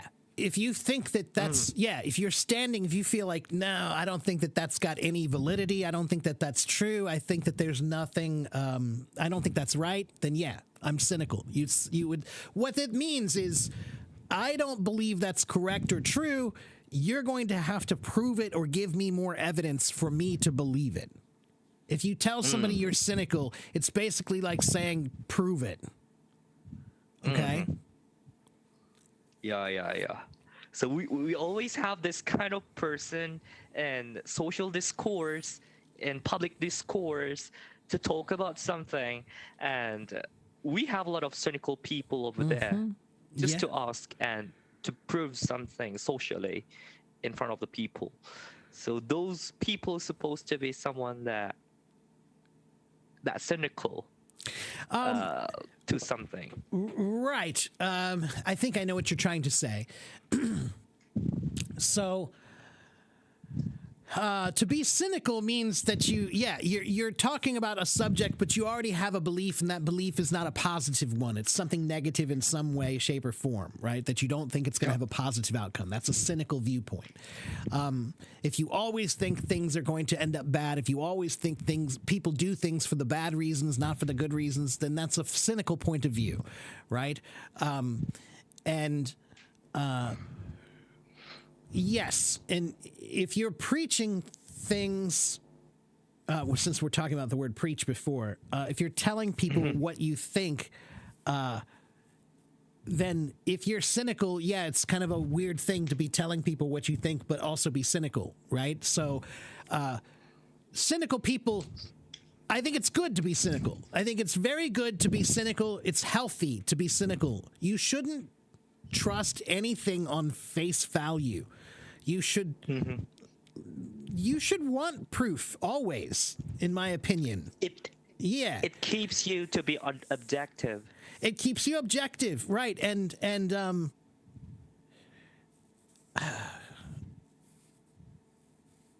you can't have good logical process of thought if you're not trying to be cynical. You have to doubt things. That's the nature of science. Science is all about doubting. You have to prove it. You can say something, but now you have to prove it, right? So to be cynical is a positive quality if it's done honestly. But there are some people who are so cynical that it's like you don't even want to talk to them. Because, like, you need some advice, but you're not going to ask that guy, because every time you ask that guy, he says, oh, it's always going to be bad. It's going to be bad. No, right? So you think your girlfriend is cheating on you, but you're not sure. And you have two friends you could talk to. One of them is not cynical, and the other one is. The cynical guy, he's going to say, oh, she's cheating on you. He's going to say, she's doing it. It's going to be similar with bad-tempered, probably. It just means they always feel that things are always bad. Things are always going to go badly. That's the cynic. Okay. Yeah. I got it. Now I can use it for positive thing and also negative thing. So it That's depends on us, right? Yeah, right. So there's two words. There's cynical and skeptical, and they both have almost a similar meaning. Skeptical means I don't think that's true. Just I'm a skeptic. Also from the Greeks. The Greek skeptic people were people who just didn't believe anything were true. The cynics were people who believed that traditions, that you don't follow anything just because it's a tradition. Right? And I can make those differences. Right. So here's the character trait cynical. The character trait cynical refers to a person who distrusts and doubts the sincerity and goodness of others. So if you think people are bad and you think they almost always do the wrong thing, you're a cynical person. Oh, we can also use that word. Yeah. So like, look, in America, if you drop your wallet in America, you're probably not getting it back. Okay, that's the cynic in me. Okay, but when I lived in Asia, that's not necessarily the case. In there, I think you might get it back. Okay, so it just depends on where you are and where the culture, right, as to whether you should be cynical or not. There are different things that you should be cynical about and some things that you shouldn't be cynical about. But a cynic is somebody who's just always yeah, that's not going to be good. Yeah, that's not good. Like I said, if you have one friend who's always saying like, yeah, she's the worst and she cheated on you and women are the worst and they are always this and there, that's a cynic. They don't believe that there's a possibility that they could be good. Okay? Yeah. Yeah. It's okay. I can understand it. The last thing from me. Okay. Good. Decisive. Decisive. You want me to ask you? Yeah. You want me to define that? Yeah, decisive. Yeah. How to use it and then elaborate it more. Okay. Decisive is easy. Decisive means that you make decisions clearly and firmly. Right? So I'm a decisive person means I make decisions firmly, not like, oh, well, I think we should do this or maybe we should do this. No. You say, we're doing this. That's decisive behavior. To decide clearly is decisive. Okay? If you say, well, we could go to the movies this weekend or we could go to the park. I don't know. The movies are good, but the park is also, the weather's so beautiful. That's not decisive. That's indecisive. Indecisive is the opposite, means that you don't decide things clearly. You keep going back and forth, right? So, but to decide things clearly, here's what we're doing. We're going now. That's decisive behavior. To make an action that is clear and firm. Okay? Yeah. Understand.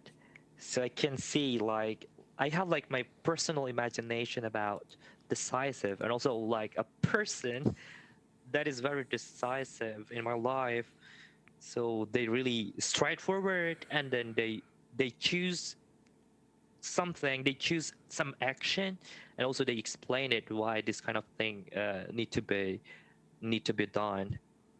Yeah, decisive. That's right. Yeah. I mean, they won't always explain it necessarily. A decisive person is just someone who decides quickly, right? Yep. But they don't necessarily explain it. They just make they're decisive, right? Now, if you want them to explain it, then maybe they will. But a decisive person just means that you have two decisions. You have some decision to make. You have a decision to make, and you have two kinds of people. One person will make that decision quickly and firmly, and another person is going to say, well, maybe we should do this, and maybe we should do that. And one is decisive, and one is indecisive. Okay? It's a crystal clear. Great. Thank you very much, Mark. You're welcome. I hope you'll stay here forever. Thank you. I appreciate that. Thank you very much. All right. Well, See you that's next it. time. All right. Take care. I'll see you next time. Okay. Let's see. Let's go to the next person, which is Gaith. And I know there are many people who are waiting to talk to me. I know. I'm sorry. I do the best I can to talk to as many people as I can. Who's next? Gaith, do you want to come? Hello, Gaith.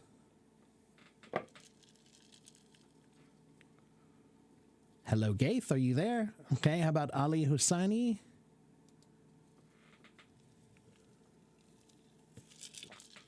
Ali Hussaini, are you there?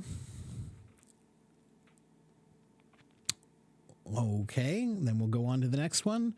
Arish. Is Arish there?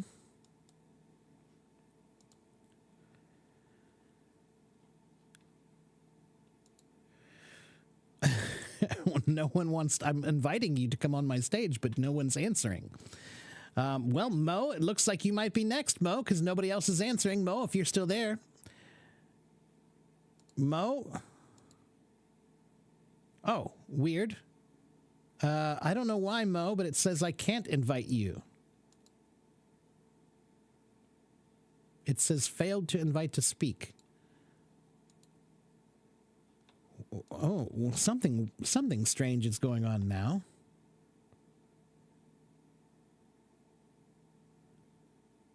Huh.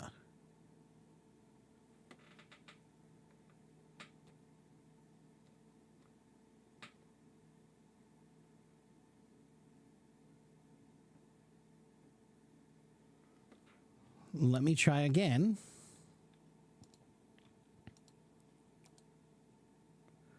Well, It looks like I'm not allowed to invite anybody on the stage now, and I don't know why.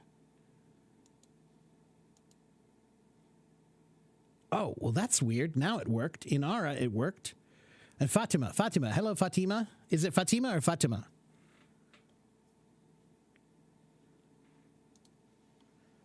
Fatima, are you there? Yes. Hi. How are you, sir? I'm good. How are you? Alhamdulillah, I'm fine. Am I saying your name correctly? Is it Fatima? Yes, Okay. you say correctly, Fatima. Okay, great. And you're in Pakistan where? Are you in Lahore, Karachi, Islamabad? In Peshawar. Okay, and how can I help you today? Sir, I already discussed about my English is not good, especially grammar. And the grammar 23 Feb in this month. The English test conduct about the grammar, so I really feel very bad because some question occur in the grammar in the past and present continuous tense, so I don't know about the tenses. Well, yeah, the tenses are hard. And so you're saying you have trouble with past and present continuous? Yeah, yes. Okay, so let's talk about that for just 1 second. Let me bring up my notes.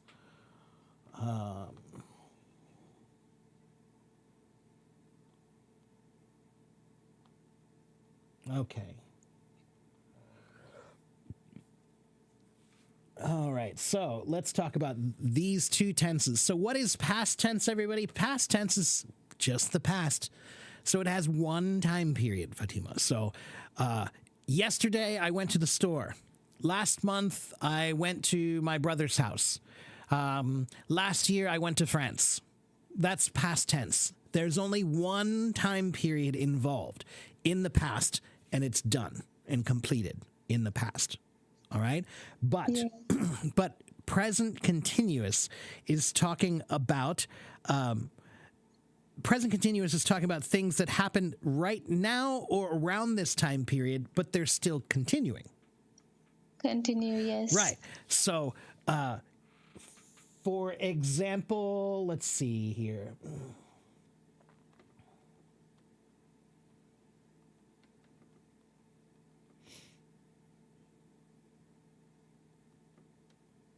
Okay, so here's some examples of present continuous here for you. All right. One moment.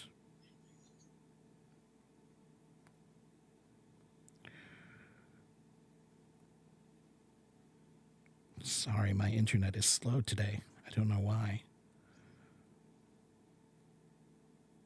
Okay, here we go. So I am walking. I am walking to work. That's happening now, and it's still going. I am doing my homework.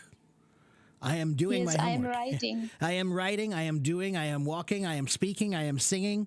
Those are happening now, and they're continuing. Okay? Continue, yes. Right. So ING. that's right. If you use the I am and the ing form, then you are talking about present continuous. Continue, yes. Okay. But what about past completed, or what they call past perfect? What is past perfect? I don't know about this, sir. So this one, past perfect, is something that happened in the past, but we're talking about all the way until now, right? So it's like we're talking about how many times did you do something within this time period, right? From the past until now. So for example, if you say, I have been to New York 10 times, that means that you went to New York for the first time many years ago. But yes. until now, you have been there 10 times. So somewhere between the past and now, you went to New York 10 times. Okay? And you use I have been. I have been. I have done. That's past continue or past perfect. Sorry, past perfect. All right? Yes. Yeah. And We use have been. Have been. That's right. Have been. Okay. So we talk about things like I have been to the baseball game 10 times. I have been to New York 3 times. I have eaten chicken soup 100 times. Right. So you're talking about some time in the past all the way until now. Yes, sir. Okay. Sir, sometimes I confuse the tenses and the grammar. I do a lot of practice in this tenses and the grammar, but I forgetting rules. I confuse in the tenses and the grammar. Well, so do we. So do we. It's confusing. There are a lot of tenses. There are 12 different tenses that we use, and some of them are more common and some of them are less common. And I think I hear people make tense mistakes here all the time in the United States, even on the news. Even on the news, Fatima, sometimes I listen to the news and I will hear them make mistakes with grammar, especially tense.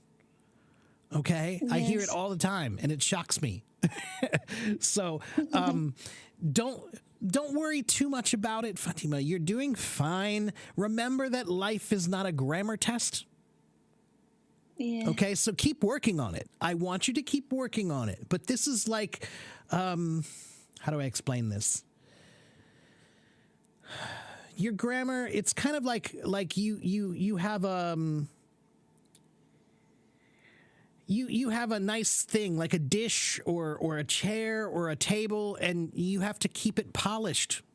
You have to keep it clean, right? So every day you have to clean it a little bit and polish it a little bit and work on it more and make it nicer, right? So that's how grammar is. It's a table that's never finished cleaning. Yes. Okay, you have to keep every day. That's right. Again. That's right. Yeah. So you cleaned it yesterday. That doesn't mean you're done. Tomorrow you have to clean that table again, right? So grammar is like that. You have to keep doing it every day. You know, even for us, if we want to be good at grammar, we have to keep doing it. If you if you go to America, you just walk down the street and you find 3 people and you ask them some grammar questions, they're not going to know the answer. They won't know because we learned grammar many years ago in school, but then we forget about it. Just like if I asked you about grammar in Urdu, probably you can't remember a lot of the rules anymore. Yes. Because you learned them a long time ago and then you forget them because we don't walk around thinking in rules, right? So we just speak. We just use the language. And probably you make some mistakes every once in a while, but nobody cares because life is not a grammar test. Right? Yeah. But sir, every person face a lot of difficulty in the grammar. And every test conduct in the Pakistan, and I think most of the countries, 20 and 30% portion content consists of the grammar. Okay, well, listen. If you're taking a test, then of course grammar does matter when you're taking a test. That's different. Sometimes people ask me, does grammar matter? And I tell them, if you're in school, grammar matters. If you're taking a test, grammar matters. If you're at work and your work involves English, grammar probably matters. But if you're not doing those 3 things, then no, it's not that important. Okay, there are no people running around with big red pens telling you, nope, that's wrong grammar, nope, sorry. There are no people who are running around with a big red pen to tell you you're wrong. So, like I said, it's a table that you have to clean every day. You have to keep cleaning it. That job never ends. Same with grammar. You have to keep working on it. Now, for a test, yes, you need to work on your grammar and you need to find the problems that you most commonly mistake. I'm sorry, the problems you most commonly make. Sorry, my own words got mixed up. So find the words the mistakes you make and then concentrate on those, right? Because Fatima, almost everybody, the grammar mistakes that you make are really only 3 or 4 or 5 problems. Yeah. right there. So if you can find those 3 or 4 or 5 things that you always do wrong, if you fix those, 80% of your grammar problems are fixed. Now your grammar is Yes, sir. 80% You're right, better. yes. So that means you just have to find those 5 problems. It's usually 3 or 4 or 5. 3 or 4 or 5 problems. If you can find those problems, then yes, you can fix your grammar tremendously. Is the same thing true with writing? Yeah, for the most part, the same thing is true with writing. If you can find your most common mistakes, you probably are going to, that's probably fixing about 80% of your problems. Okay, so that's the first thing to do is you can't fix it if you don't know what's wrong. Yes, yes. Inshallah, I want to improve, and I do hard work for learning more and more. Then keep working on it. You'll be fine. You'll be fine. Fatima, if you go to follow me, then you can find lots of things that you need on my website. Okay? Yes, yes, sir. I also follow you, and 1 month 1 month ago. Great. That's great. Awesome. So, all right. Well, Fatima, I think you sound great. You just need to keep working on it. Okay? And just remember, Yes, sir. again, you got to clean that table every day. Okay? Yes, sir. Thank you so All much. right. And once again, thank you so much, sir. I wanna to learn like your English. Your fluency is so good. Speaking fluency is a very good. Well, so I wanna to learn like you. Thank you very much. And just keep working on it, and you'll get there. You'll get there. Okay? Yes. All right. Well, take care, Yes. Fatima. I'll see you next time. Okay? Okay, thank you so much. Okay. Bye-bye. Okay, Thank you. guys, I need to go. I've been here for 2 hours, and my throat, I'm out of, my coffee is gone, and my throat is dry, so I need to take a break. Can I write the name of my website? I will do that. It's right here. Okay, that's my website. Okay, go to my website, AFIEC English. Okay. Which one of these is correct? There are 11 people in the team. There are 11 people on the team. Sala, technically both of them are correct. The second one would be the most common way to state that thing. You can say in the team, but it's just not as common and it doesn't describe it in the same way. Okay, so that's not a right or wrong. That's a most commonly used situation. Okay? All right, guys, I got to go. Thank you guys for watching. Thank you guys for following. Come back and see me again. I'll be back tonight for a voice room. Okay?